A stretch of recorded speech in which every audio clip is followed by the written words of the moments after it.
मूर्तियाँ तो बहुत दूर दूर से आती लेने, मतलब महाकौशल क्षेत्र मान लो पूरा। समितियों में होता है ना, कंपटीशन होता है कि उनने रखा है तो हम भी रखेंगे, होता है।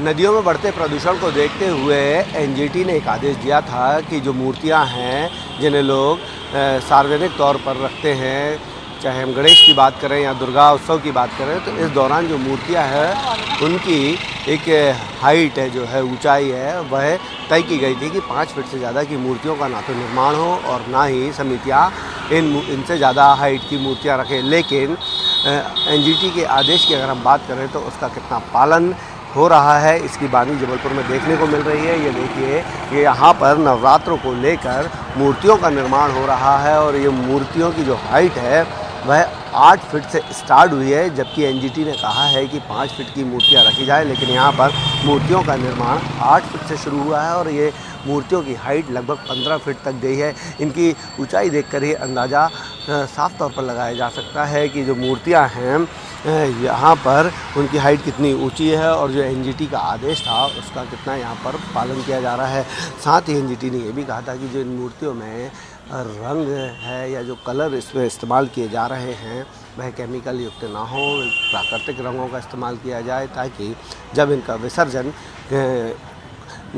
नदियों में किया जाए, तालाबों में किया जाए या कुंडों में किया जाए तो उस दौरान जो कलर हैं वह जल को प्रदूषित ना करें। जो जल में रहने वाले जीव जंतु हैं उन्हें इसका नुकसान ना हो। हमारे साथ कुछ मूर्तिकार हैं, हम उनसे बात करने की कोशिश करते हैं। सर, ये बताइए कि आप लोग कितने समय से मूर्तियाँ बना रहे हैं? हम लोग तो 40 साल हो गए। 40 साल से आप कौन कौन सी मूर्तियाँ बनाते हैं? दुर्गा देवी प्रतिमाएं बनाते हैं कि और जी दुर्गा जी सब बनाते हैं, गणेश जी दुर्गा जी सब बनाते हैं। तो इनकी जो मूर्तियों की अगर ऊंचाई की बात करें, लगभग कितनी ऊंचाई तक की मूर्तियाँ आप लोग बनाते हैं? 14-15 फीट तक।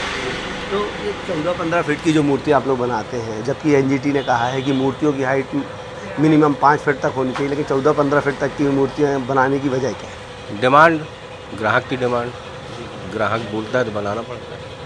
तो क्या समितियों में भी कंपटीशन होता है इसलिए इतनी ऊंचाई की मूर्तियाँ बनते हैं? जी हाँ, समितियों में होता है ना, कंपटीशन होता है कि उनने रखा है तो हम भी रखेंगे, होता है।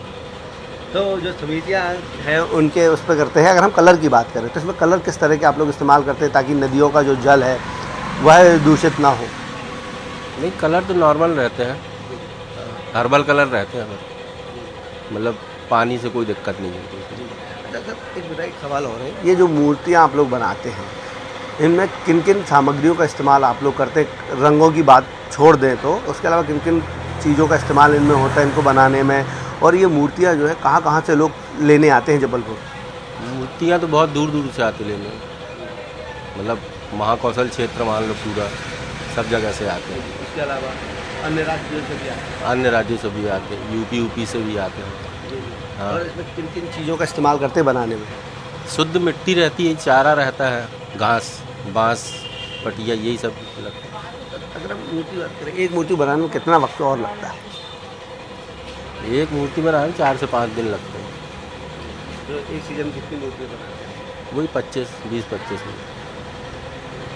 देखिए, ये थे मूर्तिकार जिनका साफ तौर पर कहना है कि जो समितियां हैं जो मूर्तियों को रखते हैं उनमें एक कंपटीशन की भावना होती है कि अगर किसी समिति ने 5 फीट की मूर्ति रखी है तो दूसरी समिति उस 5 फीट की हाइट को बढ़ाकर 10 फीट कर देती है, तीसरी समिति उसको बढ़ाकर 12 से 15 फीट कर देती है। और यही वजह है कि जब डिमांड मूर्तिकार के पास आती है तो मूर्तिकार डिमांड के ध्यान में रखते हुए मूर्तियों का निर्माण करते हैं। हालांकि मूर्तिकारों का साफ तौर पर कहना है कि जो एनजीटी के आदेश है उसको ध्यान में रखते हुए हर्बल जो कलर है उसका इस्तेमाल वो यहाँ पर करते हैं। साथ ही मिट्टी और जो घास है उसका इस्तेमाल कर मूर्तियों का निर्माण किया जाता है, ताकि जब इनका विसर्जन हो तो नदियों का जो पानी है या तालाबों का पानी है वह दूषित ना हो और जीव जंतुओं को उससे कोई खतरा ना हो।